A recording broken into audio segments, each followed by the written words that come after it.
Hi കൂട്ടുകാരെ, അനുപമ അനുരാഗ് വ്ളോഗ്സിലേക്ക് എല്ലാവർക്കും സ്വാഗതം. ഇന്നൊരു മീൻ ഫ്രൈയുമായിട്ടാണ് ഞാൻ എത്തിയിരിക്കുന്നത് ഗായ്സ്. അതിന് വേണ്ടിയിട്ട് മീൻ കഷ്ണങ്ങളാക്കണ്ട, മീൻ പൊരിക്കാൻ മുറിക്കൂലേ അതുപോലെ മുറിച്ചിട്ട് വെളുത്തുള്ളി ചതച്ച് ഇടുക.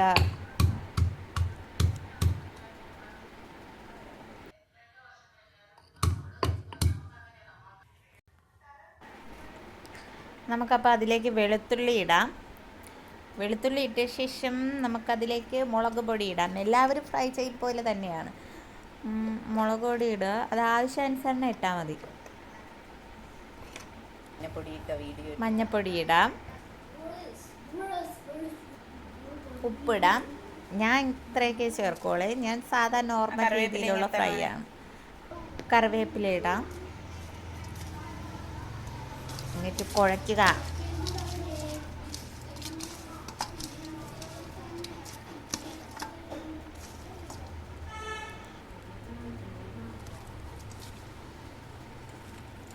കുഴച്ച് കഴിച്ച് നല്ല മീനിലെല്ലായിടത്തും മസാല പുരളത്തക്ക വിധം കുഴയ്ക്കുക. ചട്ടി വയ്ക്കുക, എണ്ണ ഒഴിക്കുക. മീൻ പൊരിക്കാൻ എന്തായാലും എണ്ണ വേണമല്ലോ. അപ്പോൾ എണ്ണ ഒഴിക്കുക, മീൻ അതിലേക്ക് ഇടുക, മറിച്ചിടുക. മീൻ ഞാൻ പറക്കിയിടുന്ന വീഡിയോ ഒക്കെ ഞാൻ വിചാരിച്ചത് റെക്കോർഡാണെന്ന്, പക്ഷേ റെക്കോർഡല്ലായിരുന്നു ഗായ്സ്. മീൻ ഫ്രൈ റെഡിയായി കഴിഞ്ഞു.